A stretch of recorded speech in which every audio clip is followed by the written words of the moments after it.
Assalamualaikum warahmatullahi wabarakatuh. Alhamdulillahirabbil alamin. Wassalatu wassalamu ala asrofil anbiya'i wal mursalin wa ala alihi wa ashabihi ajmain, amma ba'du. Anak-anakku sekalian yang saya banggakan, yang pertama, puji syukur alhamdulillah. Marilah senantiasa kita panjatkan kehadirat Allah Subhanahu wa taala, Tuhan yang Maha Kuasa, atas segala limpahan rahmat dan karunia-Nya, sehingga pada kesempatan kali ini kita bisa bertatap muka, bisa bertemu meskipun dalam jaringan, dalam keadaan sehat walafiat. Selanjutnya, salawat dan salam semoga tetap tercurahkan kepada baginda Rasulullah Shallallahu Alaihi Wasallam, sosok panutan kita semua, sosok suri tauladan yang senantiasa kita nantikan syafaatnya kelak di yaumul kiamah, dan semoga kita semua termasuk salah satu hambanya yang mendapatkan syafaat dari Rasulullah Shallallahu Alaihi Wasallam. Amin, amin ya robbal alamin. Anak-anakku sekalian, alhamdulillahirabbil alamin.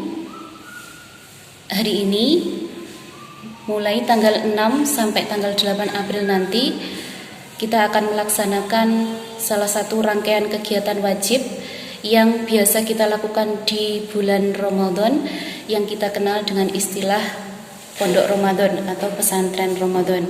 Tetapi pesantren Ramadan kali ini berbeda dengan tahun-tahun sebelumnya, karena kita tidak diperkenankan untuk bertatap muka secara langsung dan hanya bisa melalui online. Dan inilah salah satu cara kita supaya kita tetap bisa berkomunikasi untuk melaksanakan kegiatan Pondok Ramadan tahun ini.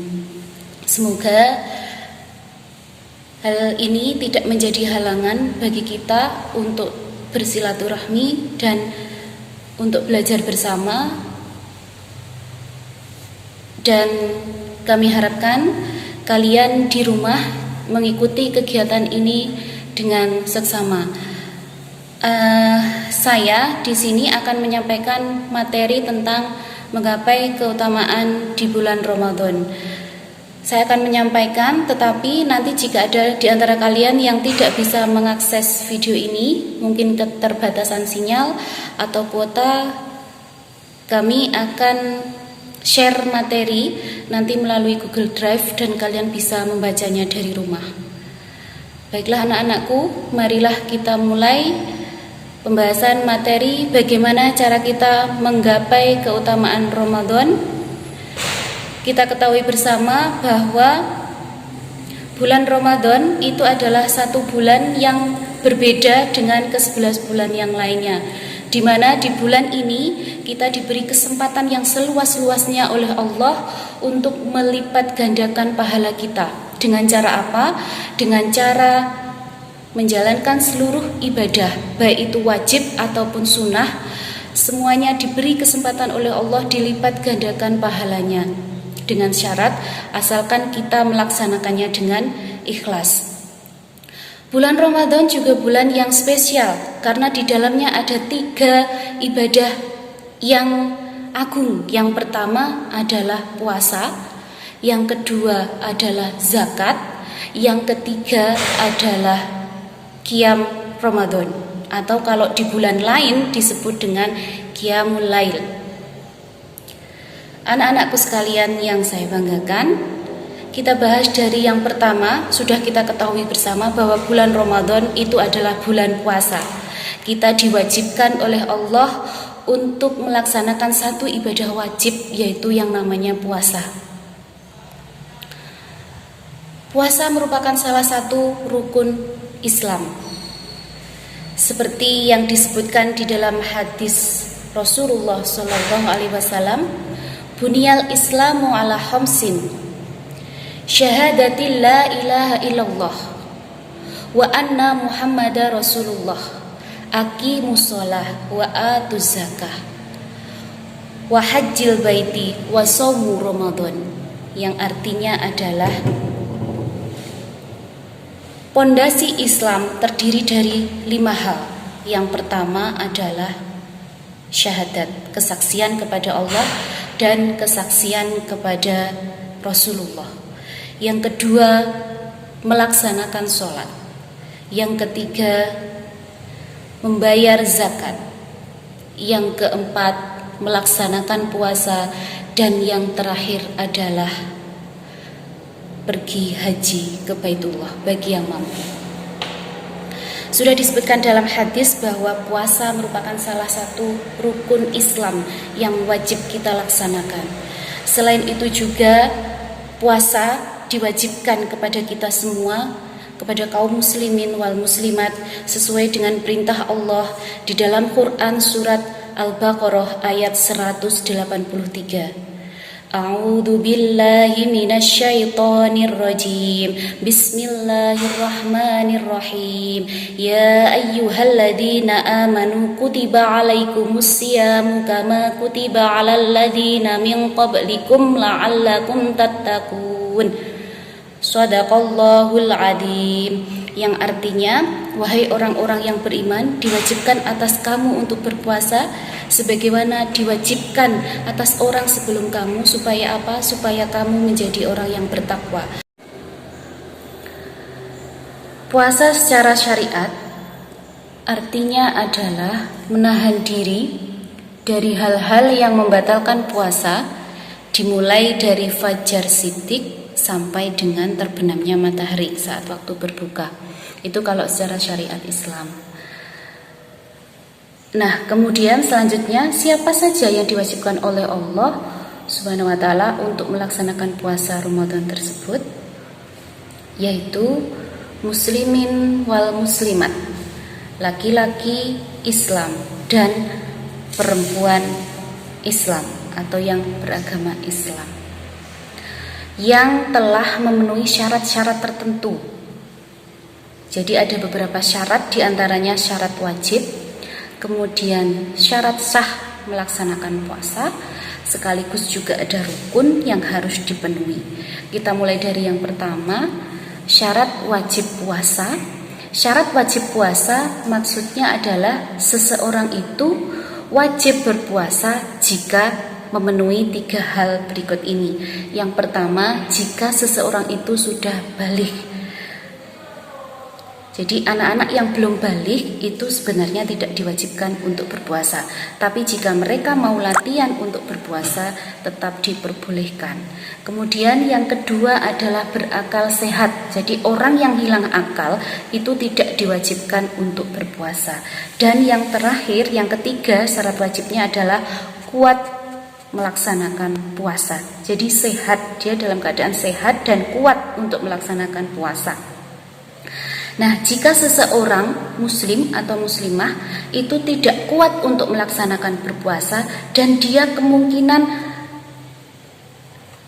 di hari-hari lain, begitu misalkan dia meninggalkan puasa Ramadan, di hari-hari lain dia tidak bisa juga untuk menghodok, begitu ya, untuk mengganti puasa Ramadan di hari lain. Misalkan seseorang tidak berpuasa di bulan Ramadan karena sakit kanker menahun, dan di hari hari lain dia juga tidak sanggup. Maka bagi orang yang seperti itu disuruh oleh Allah untuk membayar fidyah. Fidyah itu apa? Fidyah itu semacam denda sebagai ganti rugi bagi orang yang tidak mampu berpuasa karena alasan tidak kuat tadi.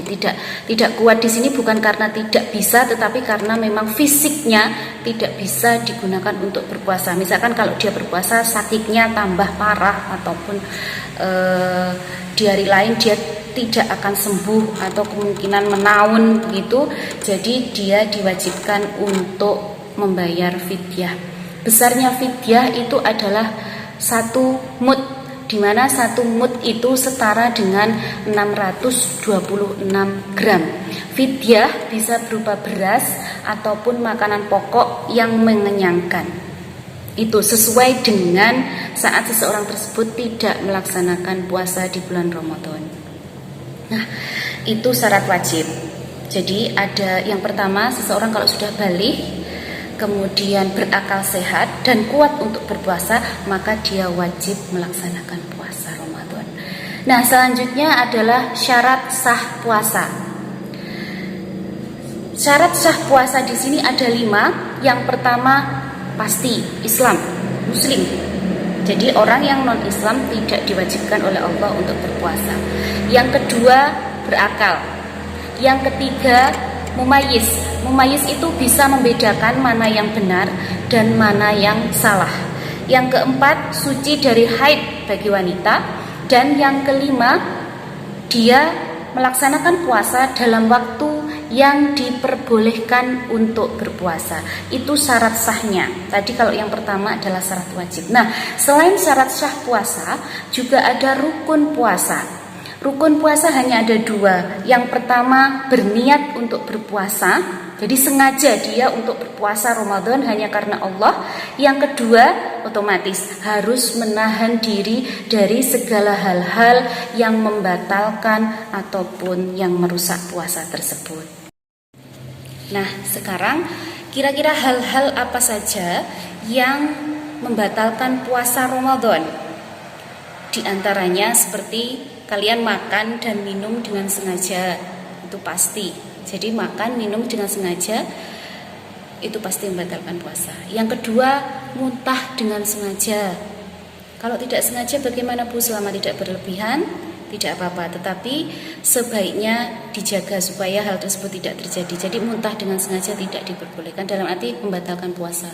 Yang ketiga, kok tiba-tiba kalian yang perempuan datang haid, nah itu membatalkan puasa. Meskipun sudah menjelang waktu berbuka kurang 5 menit kok tiba-tiba haidnya datang, ya sudah puasanya batal. Kemudian yang keempat, wah tiba-tiba hilang akal atau gila, nah itu juga membatalkan puasa. Dan yang terakhir otomatis murtad atau keluar dari agama Islam. Itu hal-hal yang membatalkan puasa. Nah, sekarang selain hal-hal yang membatalkan puasa, ada beberapa hal yang merusak puasa kita. Nah, selain ada yang membatalkan, saya ulangi, ada yang merusak atau bahkan mengurangi pahala atau bahkan merusak puasa kita. Jadi puasa kita sia-sia, gitu ya. Jadi puasa kita sia-sia. Kira-kira apa saja hal-hal yang merusak puasa atau mengurangi puasa kita, mengurangi pahala puasa kita itu? Yang pertama diantaranya adalah memfitnah, kemudian menghina, berdusta, berkata kotor, berkelahi, bertengkar, dan lain sebagainya yang itu bisa mengurangi pahala kita. Jadi kita masih sah melaksanakan puasa, tapi wallahu alam pahala kita bagaimana, apakah berkurang ataukah itu merusak puasa kita. Yang jelas hal-hal tersebut dianggap sebagai hal yang bisa mengurangi atau merusak puasa kita. Nah, itu sekilas anak-anakku sekalian terkait dengan kewajiban kita, yaitu berpuasa Ramadan. Nah, di bulan Ramadan ini seperti yang saya katakan di awal tadi, bahwa kita punya kesempatan yang banyak sekali untuk melipat gandakan pahala kita, begitu ya. Karena bulan ini memang bulan yang spesial, yang berbeda dengan 11 bulan yang lainnya.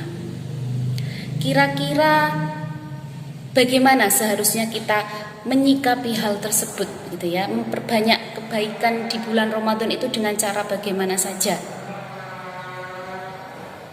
Yang pertama, sholat tarawih di malam hari. Sunnah muakkad memang, tetapi itu sangat dianjurkan oleh Rasulullah sebagai salah satu qiyamul Ramadan. Menghidupkan malam-malam di bulan Ramadan. Yang kedua, perbanyak tadarus Al-Quran, tilawah Al-Quran, mempelajari Al-Quran, memahami makna yang ada di dalam Al-Quran. Dan yang terakhir dengan memperbanyak sedekah, gitu ya. Jadi kalau kita memperbanyak sedekah, otomatis pahala kita akan dilipat gandakan oleh Allah. Jadi kita harus memperbanyak amalan kebaikan-kebaikan selama di bulan Ramadan ini, karena kita ingat bahwa tidak ada jaminan kita akan bisa hidup di bulan Ramadan yang tahun selanjutnya. Jadi saat ini kita harus kita gunakan sebaik-baiknya. Kesempatan ini harus kita manfaatkan sebaik-baiknya. Jangan sampai Ramadan tahun ini sia-sia. Begitu ya. Jadi anak-anakku silahkan selalu melaksanakan sholat tarawih di masjid berjamaah.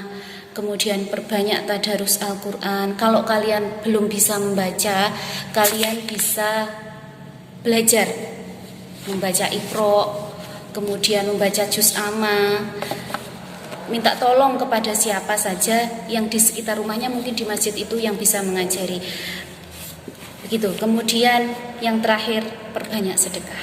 Nah, itu amalan-amalan kebaikan yang harus kita tingkatkan di bulan Ramadan ini supaya kita bisa melipat gandakan pahala kita dan sebisa mungkin kita menjalankan puasa Ramadan ini dengan ikhlas.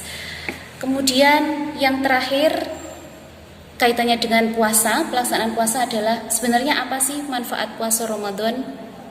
Nah, yang pertama sudah pasti, karena itu perintah dari Allah, maka sebagai ungkapan rasa syukur kita kepada Allah, kita telah diberi kesempatan untuk hidup, kita telah diberi kesempatan oleh Allah untuk beribadah. Jadi sebagai ungkapan rasa syukur tersebut, maka kita melaksanakan puasa Ramadan. Yang kedua, ternyata puasa Ramadan melatih kejujuran kita. Karena apa? Menahan segala hal-hal yang membatalkan puasa itu tidak hanya pada saat ada orang. Jadi saat tidak ada orang pun kita juga tidak boleh melakukan hal-hal yang membatalkan puasa. Otomatis itu melatih kejujuran kita. Kemudian yang ketiga, menanamkan rasa kasih sayang. Jadi mungkin dalam waktu sehari-hari gitu ya, kita bisa makan 1 hari 3 kali. Belum tentu saudara-saudara kita yang di luar sana yang mohon maaf mungkin ekonominya kurang dibandingkan kita, makan hanya 1 hari sekali dan itu kita rasakan, maka diharapkan akan timbul rasa kasih sayang kita kepada saudara-saudara kita yang itu dengan cara membantu mereka. Kemudian yang keempat, sehat jasmani dan rohani. Sehat jasmani itu sudah secara medis banyak sekali dibahas bahwa puasa itu menyehatkan badan. Puasa itu seperti medical check up secara mandiri bagi tubuh kita. Jadi tubuh kita sehari-hari selama 11 bulan itu terus bekerja. Nah, terutama organ pencernaan. Pada saat kita melaksanakan puasa Ramadan, organ pencernaan seperti meregenerasi, gitu ya. Jadi menyehatkan jasmani kita. Selain itu juga menyehatkan rohani sudah pasti, karena pada saat kita melaksanakan Ramadan, kita akan berusaha untuk tidak membatalkan puasa kita, untuk tidak melakukan hal-hal yang itu membatalkan puasa kita. Dan otomatis yang terakhir, melatih kesabaran diri kita atau mengendalikan diri kita sebagai sarana mujahadah an-nafs untuk tidak melakukan hal-hal yang itu bertentangan dengan ajaran Islam. Nah, itu sedikit pembahasan tentang puasa. Kita lanjutkan dari ide yang selanjutnya, anak-anakku, yaitu tentang zakat. Gitu ya. Tadi saya di awal mengatakan bahwa di bulan Ramadan ini ada 3 amalan yang membedakan bulan ini dengan 11 bulan yang lainnya. Apa tadi? Yang pertama, puasa. Kemudian yang kedua adalah zakat. Zakat di sini adalah zakat fitrah. Zakat fitrah itu zakat yang kita laksanakan di bulan puasa dan utamanya nanti menjelang Idul Fitri. Yang terakhir nanti Qiyamul Lail. Nah, tadi puasa sudah, sekarang kita lanjutkan anak-anakku ke materi zakat. Zakat sebenarnya itu ada 2. Yang pertama adalah zakat mal dan yang kedua adalah zakat fitrah. Zakat mal itu dilakukan selain di bulan Ramadan. Sedangkan zakat fitrah hanya khusus dilaksanakan di bulan Ramadan. Jadi zakat fitrah itu adalah zakat yang harus dikeluarkan oleh orang Islam, oleh setiap orang Islam pada saat bulan Ramadan, utamanya menjelang hari raya Idul Fitri. Nah, sebenarnya bagaimana hukum zakat fitrah ini? Anak-anakku sekalian, berdasarkan sabda Rasulullah Shallallahu Alaihi Wasallam, yang artinya Rasulullah telah mewajibkan mengeluarkan zakat fitrah pada bulan Ramadan kepada setiap manusia. Hadis riwayat rawahu Muslim. Jadi hukumnya adalah wajib. Kemudian orang-orang yang wajib melaksanakan zakat fitrah siapa saja? Di antaranya yang pertama muslimin wal muslimat, laki-laki, kemudian laki-laki muslim, terus kemudian perempuan muslim, jadi muslimin wal muslimat, hamba sahaya, anak-anak, itu semua wajib dizakati. Kemudian macam-macam zakat fitrah yang bisa kita gunakan untuk zakat fitrah itu adalah terutama menggunakan kebutuhan pokok, misalkan beras, gaplek kalau di sekitar kita, mungkin kalau ada gandum, kurma kalau di Arab. Jadi yang kira-kira itu sebagai makanan pokok. Tapi bagaimana Bu, misalkan kita menggantinya dengan uang? Itu diperbolehkan selama sesuai dengan nisab, sesuai dengan ukuran zakat fitrah itu sendiri. Nah, ukuran zakat fitrah menurut mayoritas para ulama itu adalah 1 sok. 1 sok itu adalah kurang lebih 2,5 sampai 3 kg. Gitu. Kemudian setelah zakat fitrah dikumpulkan, kepada siapa kita harus membaginya? Di antaranya kepada orang-orang yang berhak, fakir, miskin, mu'alaf, ghorim atau orang yang terlilit hutang, budak atau hamba sahaya, musafir yang sedang dalam perjalanan, dan yang terakhir amil. Itu adalah orang-orang yang berhak menerima zakat fitrah. Nah, selanjutnya kira-kira kapan ya waktu kita menunaikan zakat fitrah tersebut? Ada 2. Yang pertama, ini yang paling utama, dilaksanakan sebelum waktu maghrib menjelang Idul Fitri. Itu waktu yang paling utama. Kemudian yang kedua, boleh dikeluarkan mulai dari awal 1 Ramadan sampai akhir itu tadi, tapi waktunya adalah yang paling utama adalah yang akhir tadi. Nah, kemudian anak-anakku, lafadz atau niat untuk melaksanakan zakat fitrah,